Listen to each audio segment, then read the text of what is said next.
இன்னைக்கும் நிறைய பேரோட பிளேலிஸ்ட்ல இருக்க இந்த ஒரு எவர்கிரீன் பாட்டுக்குள்ள இவ்ளோ விஷயம் இருக்குங்க. என்னன்னு சொல்றேன், வீடியோ ஃபுல்லா பாருங்க.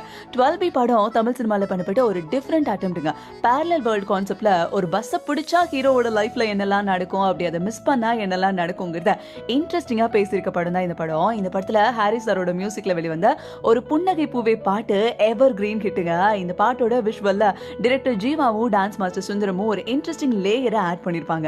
அதாவது இந்த பாட்டை ஆரம்பிக்கிறது சம்மர் சீசன்ல இருக்க மாதிரி ஸ்டார்ட் ஆகும். அதுக்கு ஏத்த மாதிரி hero and heroine costumes set எல்லாமே பண்ணியிருப்பாங்க. அப்படியே சாங் மழை காலத்துக்கு மாறும். அதுக்கப்புறமா இலையுதிர் காலத்துக்கு ஏத்த மாதிரி சாங் பேக்ரவுண்ட் மாறுங்க. கடைசியா பாட்டு முடியறப்போ வின்டர் சீசன்ல முடியும். இந்த ஒவ்வொரு டிரான்சிஷன்ல சாங் மாறுறதே தெரியாத மாதிரி டான்ஸ் மூவ்மெண்ட்ஸ் அண்ட் எடிட்டிங் எல்லாமே இருக்கும். இப்படி ஒரு லவ் சாங் இவ்ளோ கிரியேட்டிவா பிரசன்ட் பண்ண டைரக்டர் அண்ட் சினிமாட்டோகிராஃபர் ஜீவா நம்ம கூட இல்லாதது தமிழ் சினிமாக்கு கண்டிப்பா ஒரு இழப்பு தான். இந்த பாட்டுல நீங்க நோட் பண்ண வேற என்ன இன்ட்ரெஸ்டிங்கான விஷயம் இருக்குங்கிறது கீழே கமெண்ட்ல சொல்லுங்க.